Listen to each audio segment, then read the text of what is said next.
ദിവസങ്ങളോളം നീണ്ട പോരാട്ടത്തിനൊടുവിൽ ലക്ഷോപലക്ഷം വിദ്യാർത്ഥികളുടെ CJPയുടെ സമരം ഫലം കണ്ടിരുന്നു.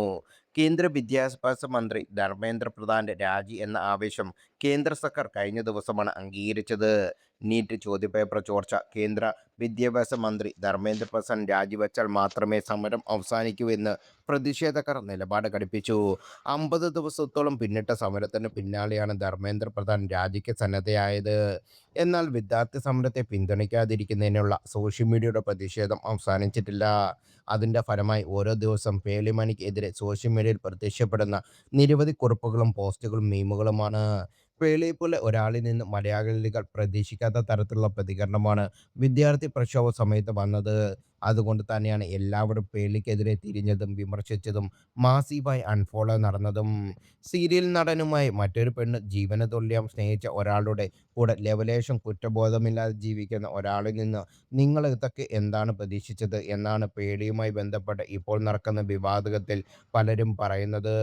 സീരിയൽ നടിയുമായി മറ്റൊരു പെണ്ണ് ജീവനതുല്യം സ്നേഹിച്ച ഒരാളുടെ കൂടെ ലെവലേശം കുറ്റബോധമില്ലാതെ ജീവിക്കുന്ന ഒരാളിൽ നിന്ന് നിങ്ങൾ എന്തൊക്കെയാണ് പ്രതീക്ഷിച്ചത്?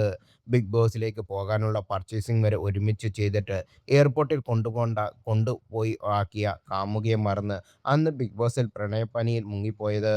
അതൊക്കെ ലൈവ് ടെലികാസ്റ്റ് ചെയ്യുമ്പോൾ ആ പെൺകുട്ടി എത്രമാത്രം വേദനിക്കുമെന്ന് പോലും ചിന്തിച്ചില്ല. അതിൻ്റെ ട്രോമയിൽ നിന്ന് ആ പെണ്ണ് പുറം ലോകം പോലും കാണാതെ കഴിച്ചുകൂട്ടി. അവൾ ഇന്നും വിവാഹം കഴിക്കാതെ കഴിയുന്നുണ്ട്. അതുമാത്രമല്ല, രജിത് കുമാർ സഹമത്സരാർത്ഥിയുടെ കണ്ണിൽ മുളകുപൊടി തേച്ച സംഭവത്തിൽ പേളി അന്ന് ഇട്ടത് കേൾക്കാൻ പോലും അറയ്ക്കുന്ന കടുത്ത സ്ത്രീവിരുദ്ധമായ പരാമർശമായിരുന്നു. അന്നേ തകർന്നതാണ് ഇവരുടെ വ്യക്തിത്വം.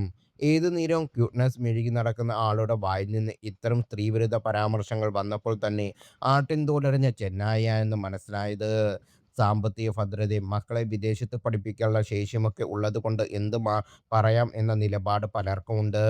3 വട്ടം പരീക്ഷാ പേപ്പർ ചോർച്ച നടന്നിട്ടും പണം വാങ്ങി പരീക്ഷകളെ അട്ടിമറിച്ചതായി കണ്ടെത്തിയിട്ടും പല കുട്ടികളുടെ ആത്മഹത്യയിൽ അഭയം തേടിയിട്ടും പോലീസിന്റെ ആക്രമണത്തിൽ ഒരു പെൺകുട്ടി മരണമടഞ്ഞിട്ട് ഇപ്പോഴും ആ സമരത്തെ നേരം പോക്കായി കാണുന്നവർക്ക് മനസാക്ഷി എന്നൊന്നും ഇല്ലെന്ന് തന്നെ അടിവരയിട്ട് പറയാം.